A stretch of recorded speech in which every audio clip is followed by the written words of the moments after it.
Ini adalah episode kelima. Pada 4 episode sebelumnya, kita sudah menjawab 7 dari 10 argumen yang selama ini membuat kita yakin bahwa bumi berbentuk bola. Pada episode ini, kita akan membahas topik nomor 8, yaitu soal penerbangan keliling dunia akan tiba kembali di tempat yang sama, yang menimbulkan persepsi bahwa bumi ini berbentuk bola. Pada episode ini, juga dibahas soal Antartika dan bom nuklir kubah bumi, yang sangat berkaitan dengan penerbangan dan angkasa luar. Pertanyaan paling umum tentang flat earth adalah tentang penerbangan. Jika kita terbang dari barat ke timur, akan kembali ke tempat semula. Bagaimana ini bisa terjadi jika buminya datar? Pertanyaan umum kedua adalah, jika bumi ini datar, ujungnya apa? Apakah kita akan jatuh? Pertanyaan yang lebih mendasar sebenarnya adalah, dari mana asalnya peta bumi bola dan peta bumi datar itu? Bisa dipertanggungjawabkan atau tidak kebenarannya?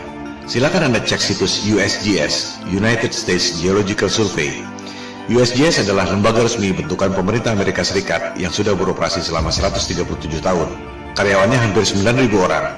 Anggarannya mencapai puluhan triliun rupiah per tahun. Tak mengherankan jika USGS menjadi lembaga survei geologi yang paling kredibel di dunia saat ini. Di situs USGS tentang map projections, Anda akan melihat proyeksi peta yang disebut azimuthal equidistant, yaitu memproyeksikan peta bumi datar menjadi peta bumi globe. USGS mengatakan bahwa peta bumi datar yang diproyeksikan lewat azimuthal equidistant ini digunakan untuk membuat peta atlas nasional Amerika Serikat, untuk menentukan jarak penerbangan, serta untuk menentukan arah antena. Selanjutnya, USGS mengatakan bahwa logo PBB adalah peta bumi datar yang menjadi sumber azimuthal equidistant itu. Ini adalah bukti yang tak terbantahkan. Pada referensi lain, di Wikipedia, diterangkan bahwa peta bumi datar yang diproyeksikan dengan metode azimuthal equidistant ini membuat berbagai jarak pada peta bumi bola menjadi benar secara proporsional. Artinya, peta yang sebenarnya adalah peta bumi datar itu. Disebut pula bahwa rumus matematika untuk pembuatan azimuthal equidistant ini pertama kali dikemukakan oleh seorang cendekiawan muslim bernama Al-Biruni yang hidup 1000 tahun lalu. Kita tak pernah mendengar nama Al-Biruni, tapi NASA tahu persis dan menamakan sebuah krater di bulan dengan nama Al-Biruni Crater untuk menghormati pencetus metode azimuthal equidistant itu. Jadi jelas sekali bahwa menurut USGS, peta bumi datar adalah dasar pembuatan peta bumi bola.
Yang mungkin Anda tidak perhatikan adalah horizon bumi selama Anda terbang. Lengkung seperti bola atau lurus dan datar. Berikut adalah time-lapse dari penerbangan Airbus 380 yang direkam pada penerbangan dari LA ke Frankfurt sejauh 9.370 km. Rekaman dilakukan dengan kamera biasa, bukan fish-eye lens yang membuat semua tampak lengkung. Mari kita lihat apakah horizon bumi itu lengkung atau datar.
Kembali pada perbandingan kedua peta. Tempat-tempat di dekat pusat lingkaran, yakni kutub utara, secara proporsional jaraknya sama. Semakin ke selatan, jaraknya semakin berbeda. Yang paling membedakan adalah Antartika. Kita akan membahasnya satu persatu. Pertama, jarak benua-benuanya dulu. Kita bisa membuktikannya dengan mudah lewat jalur penerbangan. Di selatan Khatulistiwa, yakni Australia, Amerika Selatan, dan Afrika Selatan, jalur penerbangannya tak masuk akal jika menggunakan peta globe, tapi masuk akal jika menggunakan peta flat earth. Anda bisa cek sendiri melalui berbagai situs yang menyediakan layanan tiket penerbangan. Kita ambil contoh satu jalur penerbangan di belahan selatan, dari Santiago, Chili di Amerika Selatan ke Johannesburg di Afrika Selatan. Jika kita ambil jarak lurus di peta globe, memakan waktu 12 jam penerbangan. Tapi, jika Anda cek di situs-situs tiket penerbangan, rute tersebut tidak ada. Dari Santiago, harus mampir dulu di Senegal, baru ke Johannesburg. Memakan waktu 19 jam penerbangan. Rute itu tampak tidak masuk akal. Tapi, jika menggunakan peta flat earth, menjadi sangat masuk akal karena merupakan garis lurus. Menarik bukan? Kita ambil jalur lain lagi di selatan. Dari Johannesburg, Afrika Selatan, ke Sydney di Australia Selatan. Jika kita ambil jarak lurus di peta globe, memakan waktu 11 jam penerbangan. Tapi rute itu tidak ada. Harus mampir dulu ke Dubai, baru ke Sydney. Memakan waktu 18 jam penerbangan. Ini juga tampak tidak masuk akal. Sementara, jika menggunakan peta flat earth, rute Johannesburg, Dubai, Sydney hampir lurus. Mana yang lebih masuk akal buat Anda? Kita ambil contoh ketiga. Sekarang dari Sydney kembali ke Santiago, Chili. Jadinya keliling dunia tapi di bagian selatan Khatulistiwa. Menurut keterangan USGS tentang azimuthal equidistant yang sudah dijelaskan tadi, seluruh jarak di selatan Khatulistiwa pada peta globe memang tidak benar karena jaraknya makin jauh dari pusat lingkaran, yakni kutub utara. Kita lihat, pada peta globe dari Sydney ke Santiago, Chili, jika menggunakan garis lurus memakan waktu 15 jam. Rute itu juga tidak ada. Dari Sydney, harus transit dulu ke LA, baru kemudian ke Santiago. Total 27 jam. Sangat tidak masuk akal. Jika menggunakan peta flat earth, rute Sydney, LA, Santiago itu memang hampir seperti garis lurus. Mana yang lebih masuk akal buat Anda? Ini semua adalah indikasi, reasonable doubt, bahwa ada kecurigaan yang beralasan, bukan bukti nyata bahwa rutenya salah. Sebab orang bisa saja mengatakan karena masalah komersial, yaitu transit untuk ambil penumpang. Tapi tetap saja, sebagaimanapun mengambil penumpang tak akan dilakukan jika rutenya tidak masuk akal. Bukti yang agak telak adalah berita di Daily Mail 13 Oktober 2015 lalu. Pada penerbangan China Airlines dari Bali ke LA, seorang wanita melahirkan di pesawat pada ketinggian 30.000 kaki atau 9,2 km. Pesawat terpaksa melakukan pendaratan emergency di Alaska. Sangat mengherankan bukan? Dari Bali ke LA mendarat emergency di Alaska. Pada peta globe, rutenya seperti ini.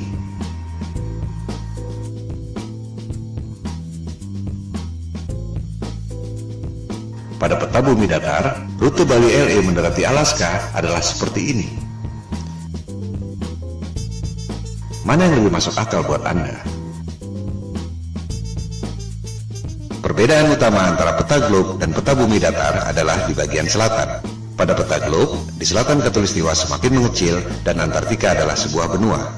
Pada peta bumi datar, di selatan Khatulistiwa semakin membesar dan Antartika adalah lingkaran yang mengelilingi bumi datar. Kunci pembedanya adalah Antartika, sebuah kawasan misterius yang memang sejak zaman dulu jarang dikunjungi orang. Bukan hanya karena dingin dan ombak yang ganas, melainkan juga karena sistem navigasi, termasuk kompas, tidak berjalan dengan baik di Antartika. Tercatat Vasco da Gama, penjelajah asal Portugis yang dalam tanda petik menemukan Maluku dan Timur Timur di abad ke-16. Namun upayanya gagal karena cuaca buruk terus-menerus dan jarum kompas tidak menentu. Suatu hal yang wajar, mengingat jaraknya jauh dari pusat lingkaran bumi, yakni kutub utara, yang merupakan medan magnet yang menarik jarum kompas ke arah utara.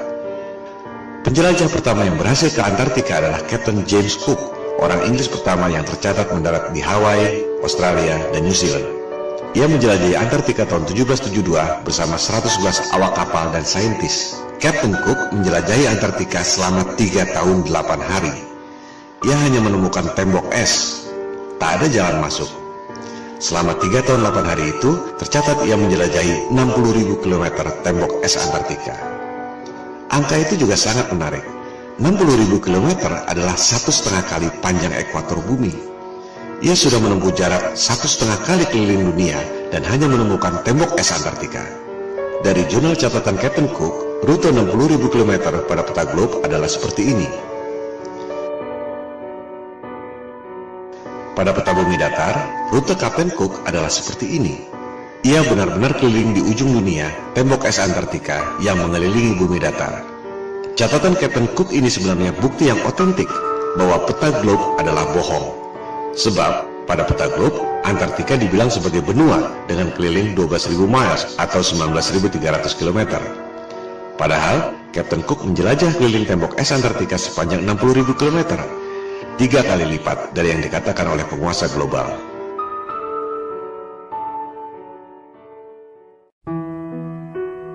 Tokoh paling penting dalam penjelajahan Antartika adalah Admiral Richard E. Byrd. Ini adalah orang yang sangat kredibel. Perwira Angkatan Laut pemegang Medal of Honor, medali tertinggi dalam militer Amerika Serikat. Ia tercatat sebagai orang pertama yang terbang ke kedua kutub, kutub utara dan kutub selatan. Byrd tercatat sebagai admiral termuda dalam sejarah militer Amerika Serikat. Ia diangkat sebagai admiral pada usia 41 tahun. Admiral Byrd pertama kali menjelajah Antartika tahun 1928-1930 dengan 2 kapal laut dan 3 pesawat udara. Byrd kembali menjelajah Antartika tahun 1934. Yang kedua kali itu, ia sendirian, 5 bulan di Antartika. Penjelajahan Antartika ketiga dilakukan tahun 1939-1940, di mana Admiral Byrd ditugaskan oleh pemerintah Amerika Serikat. Yang paling fenomenal adalah penjelajahan keempat tahun 1946-1947 setelah Perang Dunia Kedua yang terkenal dengan nama Operation High Jump. Admiral Byrd ke Antartika membawa pasukan militer lengkap, 13 kapal laut termasuk kapal induk dan 29 pesawat terbang termasuk helikopter. Ekspedisi Antartika terbesar sepanjang sejarah umat manusia sampai sekarang. Operation High Jump menimbulkan banyak pertanyaan dan spekulasi. Untuk apa membawa pasukan sebanyak itu? Ancaman apa yang mereka khawatirkan sampai harus membawa pasukan sebesar itu? Tujuan yang sesungguhnya tidak terungkap sampai sekarang. Sebagai perwira militer, Admiral Byrd tutup mulut, tak banyak bicara soal itu. Dokumentasi Operation High Jump sempat beredar. Terlihat Admiral Byrd menemukan wilayah di Antartika yang sama sekali tidak ditutupi salju, yang sangat memungkinkan adanya kehidupan.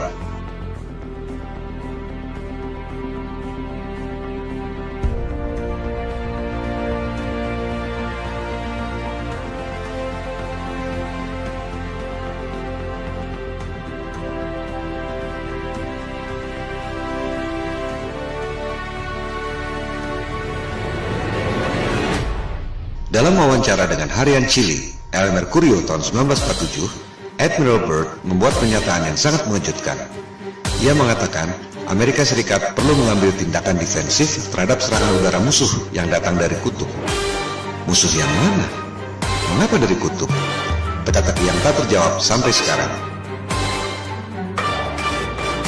Ekspedisi kelima Admiral Byrd ke Antartika dilakukan tahun 1956-1957, dikenal dengan nama Operation Deep Freeze, untuk membangun 3 pangkalan militer di Antartika. Berikut ada cuplikan wawancara TV yang langka dari Admiral Byrd tahun 1957. A television journal of the important issues of the hour. Our very distinguished guest for this evening is Admiral Richard E. Byrd. I must say that Admiral Byrd, our guest tonight, is not only our greatest living explorer, but he's been an inspiration to countless Americans. Admiral Byrd, you've been to both the North Pole and the South Pole. Is there any unexplored land left on this Earth? But strangely enough, there's left in the world today an area as big as the United States that's never been seen by a human being. And that's beyond the pole on the other side of the South Pole.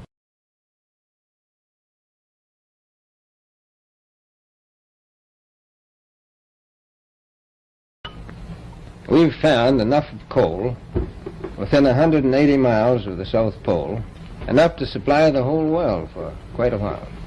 So we think there's oil there, and there's evidence, probably uranium there. Ada 3 hal yang sangat penting yang perlu dicatat dari pernyataan otentik Admiral Byrd. Pertama, Antartika kaya sumber daya alam. Ada batu bara, minyak, dan kemungkinan uranium. Kedua, ada wilayah sebesar Amerika Serikat yang belum pernah dilihat oleh manusia. Letaknya melampaui atau di belahan lain Antartika. Ketiga, dari clipping koran di Chile tahun 1947 setelah Operation High Jump, dikatakan ada kemungkinan serangan udara musuh yang datang dari Antartika. Ketiga hal ini adalah teka-teki yang luar biasa. Pertama, dunia pertambangan, dimanapun ada sumber daya, pasti akan disambangi dan digali. Selama ada nilai ekonomi, menghasilkan keuntungan, perusahaan pasti berebut. Udara dingin sama sekali bukan hambatan. Di Kutub Utara, kita tahu ada banyak perusahaan tambang yang beroperasi. Australia misalnya, yang berada di belahan bumi selatan, memiliki pertambangan di Kutub Utara, tapi tidak di Antartika. Tak ada satupun perusahaan pertambangan yang menggali sumber daya di sana. Padahal jelas-jelas Admiral Byrd mengatakan ada sumber batu bara yang cukup untuk memasok seluruh dunia selama beberapa tahun. Byrd checks position by the sun compass. The glacier signals the South Pole itself. Here, Byrd drops the flags of the United Nations, carefully boxed, a symbol of America's goodwill to all nations. Coal, a mountain of coal. Byrd later declares Antarctic mines, if once tapped, could supply the world's coal needs for centuries.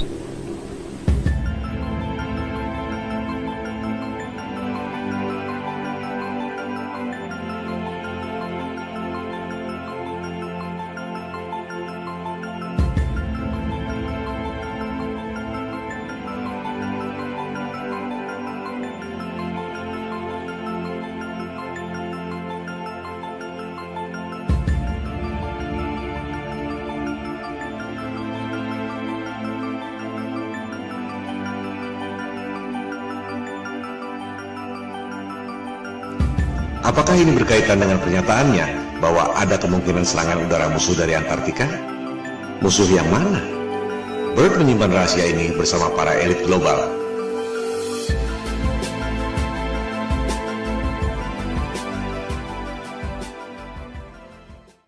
Kedua, dikatakan ada wilayah sebesar Amerika Serikat yang belum pernah dilihat oleh manusia, letaknya beyond, on the other side, Antartika. Jelas sekali ia tidak bicara dengan menggunakan peta bumi globe. Sebab, jika terbang melewati Antartika, seharusnya kembali pada 3 benua yang terletak di selatan. Apakah Australia, Amerika Selatan, atau Afrika Selatan? Tapi Byrd mengatakan, jika kita terbang melewati Antartika, justru sampai ke benua lain yang belum pernah dilihat oleh manusia. Tak mungkin jika menggunakan peta globe. Sekali lagi, Admiral Byrd adalah tokoh yang kredibel. Admiral termuda sepanjang sejarah militer Amerika Serikat, pemegang Medal of Honor. Dan kita semua melihat dan mendengar sendiri dari mulutnya, bukan berita hoax atau salah terjemahan. Artinya, informasi ini adalah data yang kredibel, bahwa jika kita melewati Antartika, kita akan menemukan dunia lain, benua yang belum terpetakan. Pada peta bumi datar, yang dipetakan memang hanya sebatas tembok es Antartika yang mengelilingi bumi datar. Tak ada yang tahu apa yang ada di seberang tembok es itu. Kebanyakan orang berpikir bahwa di tembok es itu ada kubah celestial yang tidak kelihatan. Tapi, menurut Byrd, masih ada benua lain di seberang sana. Apakah ini berkaitan dengan pernyataannya tentang ancaman serangan udara musuh dari belahan Antartika? Yang sangat menarik, di Library of Congress, Perpustakaan Kongres Amerika Serikat, Anda dapat menemukan peta seperti ini. Peta itu ditemukan di sebuah kuil Jepang yang dibuat sekitar 1000 tahun lalu. Kita lihat, yang bulat di tengah itu adalah peta bumi datar, yang juga merupakan logo PBB. Lingkaran putih adalah tembok es Antartika. Di bagian luarnya ada lusinan benua-benua sebesar Amerika. Apakah ini yang dimaksud oleh Admiral Byrd? Kalaupun benar, apakah benua-benua itu ada penghuninya? Manusia atau bukan? Itukah yang dimaksud Byrd sebagai kemungkinan serangan udara musuh dari belahan Antartika? Jangankan pergi ke bulan, Mars, atau Jupiter. Di belahan selatan bumi saja masih banyak yang tidak kita ketahui.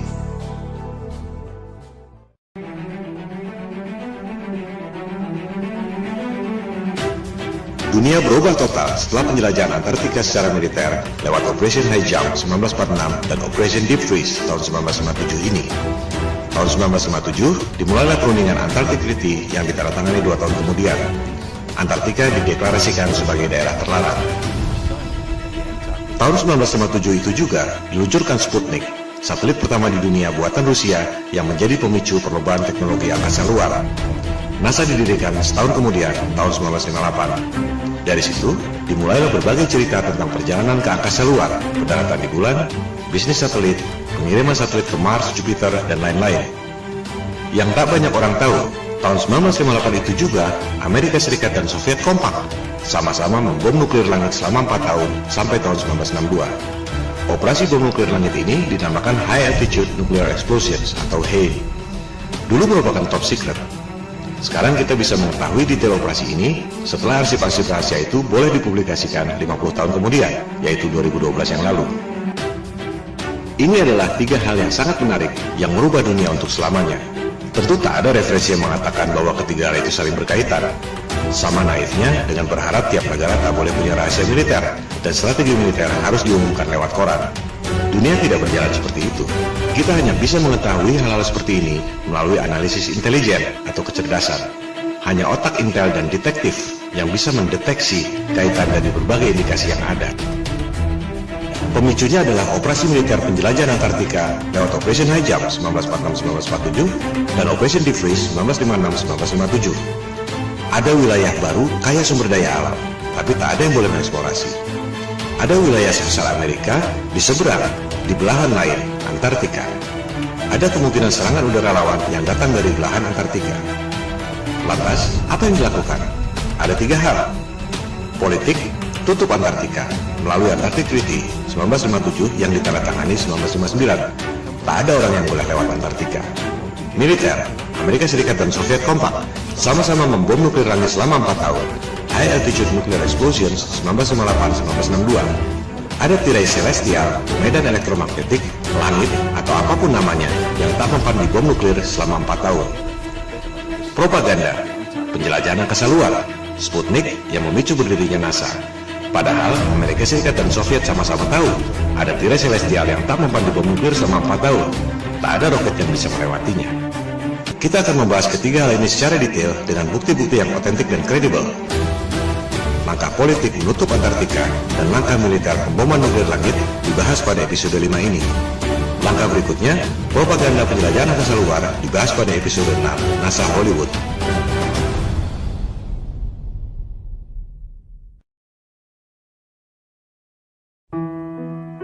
Kita mulai dengan langkah politik, menutup Antartika dari seluruh warga dunia lewat Antarctic Treaty 1959.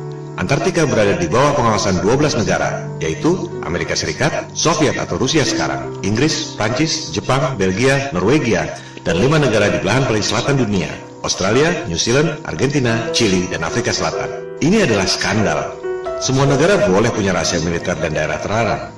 Area 51 atau Pentagon misalnya, atau Istana Negara, sudah pasti orang tak boleh terbang melintasi daerah itu tanpa izin. Tapi bukan berarti tak boleh melintasi satu benua Amerika. Melarang orang melewati satu benua adalah bukti bahwa dunia ini adalah panggung yang dikuasai oleh segelintir dalang.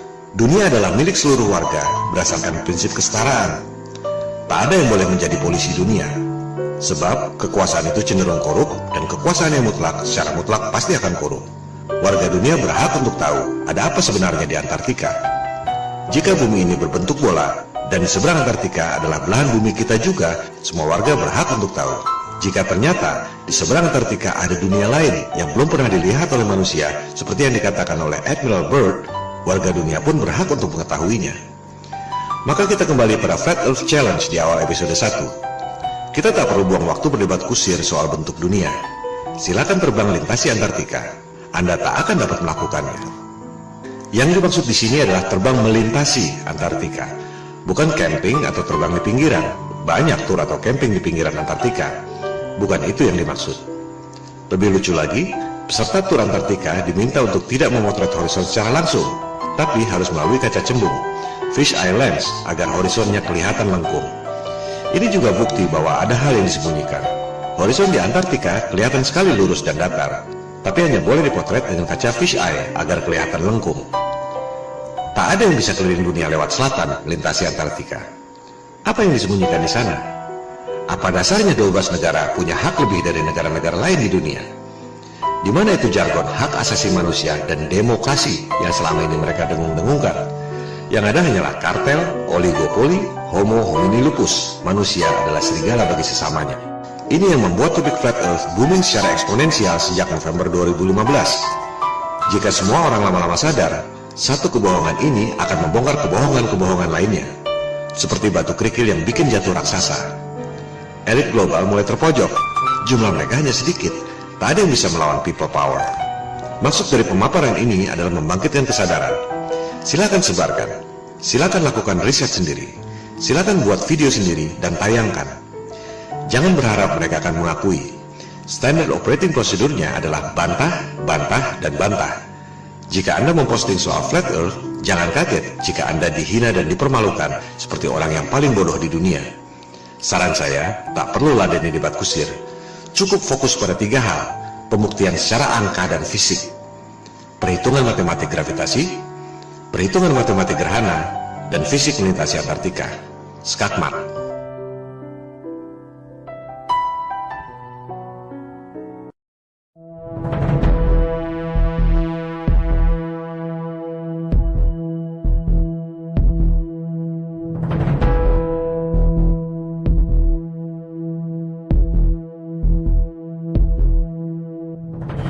Di luar kisah-kisah drama Perang Dingin, Amerika Serikat dan Uni Soviet sebenarnya kompak melakukan operasi militer gabungan. Penjelajahan Antartika yang terakhir, Operation Deep Freeze 1956-1957 oleh Amerika Serikat dan Soviet. Tak lama kemudian, di tahun 1957 itu juga, Soviet meluncurkan satelit pertama di dunia, yakni Sputnik. Fungsi Sputnik sebagai satelit bisa dibilang tak ada apa-apanya. Sebuah bola dengan diameter 58 cm dan hanya membunyikan sinyal yang tak penting. Yang signifikan adalah roketnya. Itu adalah kali pertama manusia bisa mengirim roket sampai ketinggian 577 km. Lebih dari setengah pulau Jawa ke angkasa. Amerika Serikat menyusul tak lama kemudian, mengirim roket berisi satelit Explorer tahun 1958. Amerika Serikat dan Soviet sama-sama tahu ada sesuatu di angkasa yang sangat serius. Kita hanya mendengar sedikit lewat fenomena Van Allen belt. Ada medan radiasi yang menutupi bumi. Keadaannya sesungguhnya jauh lebih serius dari itu. Begitu seriusnya, hingga Amerika Serikat dan Soviet sama-sama membom nuklir langit selama 4 tahun. Sebuah operasi militer yang sangat mahal yang tak mungkin dilakukan jika tidak benar-benar penting. Operasi ini disebut High Altitude Nuclear Explosions, disingkat HANE, dari tahun 1958 sampai 1962. Dulu top secret. Sekarang kita semua bisa mengakses informasi setelah rahasia tersebut dibuka ke publik 50 tahun kemudian, yakni tahun 2012 yang lalu. Kita bisa mengetahui nama operasinya masing-masing, tempatnya, waktunya, dan kekuatan bomnya. 1000 kali lebih dahsyat dari bom atom Hiroshima dan Nagasaki. Ini menunjukkan betapa seriusnya persoalan tersebut. Kita perhatikan nama-nama operasinya. Operation Dominic, Operation Fishbowl. Kita pahami dulu apa maksudnya. Melalui teknologi roket yang bisa mencapai ketinggian 577 km, Amerika Serikat dan Soviet sama-sama tahu bahwa ada tirai alias kubah celestial yang menutupi bumi. Kubah yang tidak kelihatan, tapi memiliki radiasi yang mematikan. Seperti perisai elektromagnetik dalam film Star Trek. Bahkan disebut impenetrable, tak dapat dilewati. Sungguh mengherankan, orang sampai sekarang masih percaya bisa pergi ke angkasa luar. Padahal jelas-jelas disebut ada perisai alami yang tak dapat ditembus. Ini yang dulu dikatakan oleh Ibnu Sina 1000 tahun yang lalu sebagai solid but transparent spheres, dan yang dikatakan oleh Nikola Tesla 100 tahun lalu sebagai celestial spheres. Untuk mudahnya, kita sebut saja kubah celestial atau kubah bumi. Elit global merasa kita ini seperti ikan dalam akuarium. Mereka mau menghancurkan akuarium itu dengan bom nuklir. Oleh sebab itu, operasinya disebut Operation Fishbowl.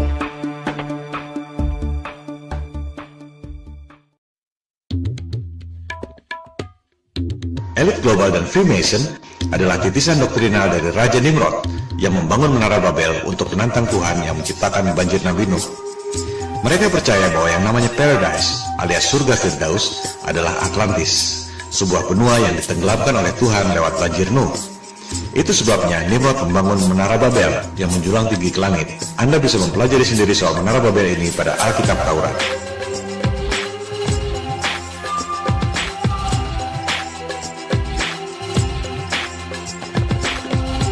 Elit global melakukan hal yang sama, Operation Fishbowl, menghancurkan akuarium alias kubah celestial yang menutupi bumi dengan menggunakan bom nuklir.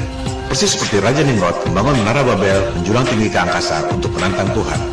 Oleh sebab itu, operasi bom nuklir kubah bumi ini disebut Operation Dominic alias Operasi Tuhan. Menghancurkan akuarium kubah bumi alias Operation Fishbowl, mereka menggunakan bom nuklir yang dinamakan Thor, palu godam dewa pagan untuk memukul kubah bumi buatan Tuhan. Terakhir beredar rekaman video Operation Fishbowl tahun 1962 yang sudah boleh diakses publik setelah kadaluarsa 50 tahun. Mari kita saksikan. Anda tak akan pernah melihat hal seperti ini lagi dalam hidup Anda.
Amerika Serikat dan Soviet sama-sama membom nuklir selama 4 tahun, 1958-1962. Kubah celestial tak dapat ditembus. Amerika Serikat dan Soviet sama-sama tahu tak ada yang bisa pergi ke angkasa luar. Perlombaan angkasa luar, termasuk perjalanan ke bulan, adalah sandiwara, bisnis hoax, di mana elit global mendapat keuntungan yang luar biasa dari anggaran negara. Soviet bangkrut, dolar inflasi, rupiah kita lebih hancur lagi. Elit global tak akan mengakui ini. Mereka lebih baik membunuh daripada mengakui bahwa mereka bohong soal angkasa luar. Tak akan ada resolusi damai. Yang ada ialah people power. Mosi tidak percaya pada penguasa global yang membuat bangkrut semua negara di dunia lewat hutang-hutang dan financial engineering. Tentang space program yang dilakukan oleh Amerika Serikat, Rusia, China, dan lain-lain akan kita bahas pada episode ke-6 NASA Hollywood. Sementara kita tutup episode ke-5 yang membahas argumen ke-8 bumi bola. Penerbangan keliling dunia dari barat ke timur atau sebaliknya tidak membuktikan bahwa bumi ini berbentuk bola. Sebab perjalanan tersebut sebenarnya adalah seperti jangka yang mengelilingi pusat lingkaran, yakni kutub utara pada bumi datar. Sebaliknya, rute Bali LA yang terpaksa mendarat darurat di Alaska karena wanita melahirkan tak akan terjadi jika buminya berbentuk bola. Rute tersebut hanya mungkin terjadi jika menggunakan peta bumi datar.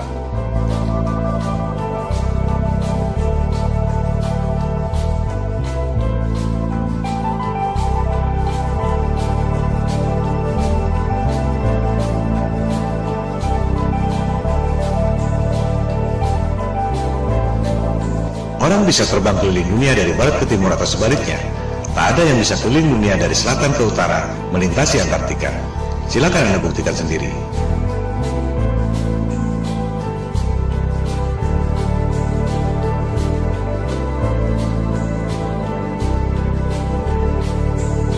Hal ini membuktikan ada rahasia yang disembunyikan di Antartika. Antartika adalah salah satu rahasia kunci pada konspirasi bumi datar.